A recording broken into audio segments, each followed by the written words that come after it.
সংযত, ভদ্র, শিষ্ট।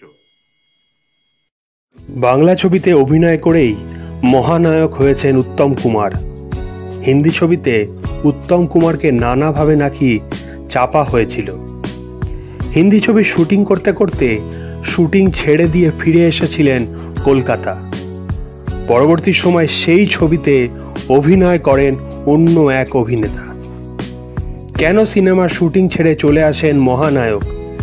কি হয়েছিল মুম্বাইতে তাঁর সাথে? সেটা জানার জন্য ভিডিওটা পুরোটা দেখুন, কোথাও যাবেন না যেন। বাংলা ছবিতে অভিনয় করেই মহানায়ক হয়েছেন উত্তম কুমার। হিন্দি ছবিতে উত্তম কুমারকে নানাভাবে পলিটিক্সের শিকার হতে হয়েছিল। তবে উত্তম কুমার সারা জীবন নিজের শর্তে অভিনয় করে গিয়েছেন। ছবির জন্য চিত্রনাট্যকে সব থেকে বেশি গুরুত্ব দিতেন প্রথম থেকেই।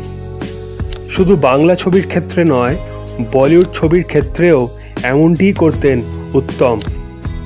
চিত্রনাট্য নিয়ে সমস্যা হলেই দেরি করতেন না, সিনেমা ছেড়ে বেরিয়ে আসতেন। তখন বাসু ভট্টাচার্যের হিন্দি ছবি গৃহপ্রবেশের শুটিং হচ্ছে।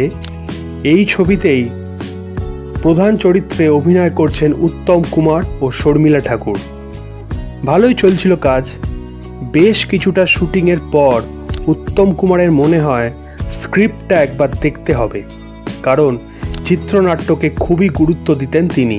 উত্তম কুমার পরিচালককে বলেন চিত্রনাট্য তাঁকে দেখানোর কথা। এর উত্তরে পরিচালক বাসু ভট্টাচার্য যা বললেন, উত্তম কুমার তা আশা করেননি।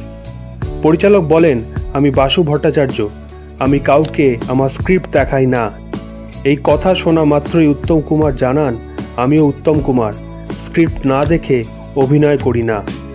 সেদিন চিত্রনাট্য নিয়ে কোনো সমঝোতা করেননি অভিনেতা উত্তম কুমার।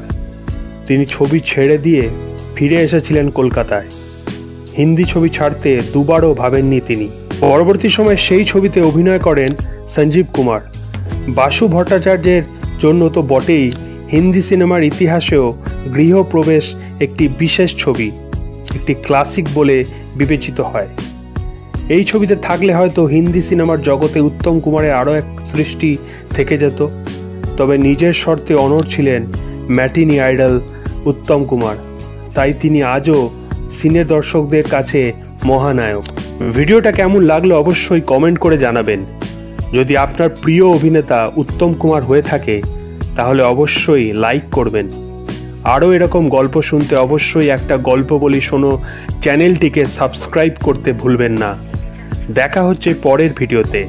আর হ্যাঁ, আপনারা কীরকম গল্প শুনতে চান সেটাও জানাতে পারেন।